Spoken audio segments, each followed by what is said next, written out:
জাবির ইবনে আব্দুল্লাহ রাদিয়াল্লাহু তাআলা থেকে হাদিসটি বর্ণিত, তিনি বলেন, মান ওয়াসা আলা আলিহি ইয়াউম আশুরা, যে ব্যক্তি তার পরিবারের জন্য ভালো খরচ করে আশুরার দিনে, যে ব্যক্তি তার পরিবারের জন্য আশুরার দিনে ভালো খরচ করে, ভালো খাবারের ব্যবস্থা করে, মসজিদে নয়, নিজের পরিবারে, নিজের ঘরে পরিবারের মানুষগুলি আল্লাহর ইবাদত করবে, সেই উপলক্ষে পরিবারের জন্য ভালো খরচ করে, হাদিসটি দুর্বল, আমলের যোগ্য।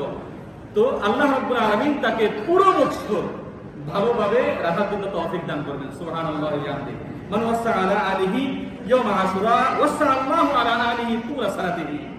যদি পরিবারের জন্য ভালো খরচ করা হয় এবং ইবাদতের লক্ষ্যে ভালো খাওয়া হয়, ভালো খাওয়া মানে কি? ইবাদতের জন্য ভালো প্রস্তুতি গ্রহণ করা, তাহলে আল্লাহ রাব্বুল আলামিন ওই পরিবারকে সারা বছর ভালো রিজিকের মাধ্যমে বরকত দান করবেন। সুবহানাল্লাহি ওয়া বিহামদিহি।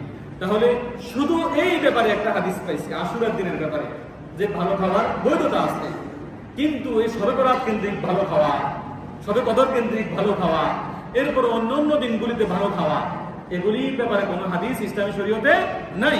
এখানে আরো একটা কারণ আছে, কারণ হলো আশুরার দিনটা মূলত উৎসবের দিন, আনন্দের দিন, কিন্তু শিয়ারা করে কি এটা কষ্টের দিন হিসাবে কাটায়। প্রতিবার নবী সাল্লাল্লাহু আলাইহি ওয়াসাল্লাম ফিল মদিনা, মুহাম্মদ সাল্লাল্লাহু আলাইহি ওয়াসাল্লাম যখন মদিনায় আগমন করলেন, তখন দেখলেন যে ইহুদির বাচ্চারা আনন্দ উদযাপন করতেছে, খেলতেছে, হাসতেছে, এরপরে অনেক আনন্দে কাটাইতেছে। তখন রাসূলুল্লাহ সাল্লাল্লাহু আলাইহি ওয়াসাল্লাম জিজ্ঞেস করলেন, তোমরা আনন্দ উদযাপন করতেছো, এটার কারণ কি? তখন বলতেছে, নাজ্জাল্লাহু মূসা মিন ফিরআউন, আল্লাহ রাব্বুল আলামিন ফিরআউন থেকে মূসা আলাইহিস সালামকে আশুরার দিনে মুক্তি দান করেছেন।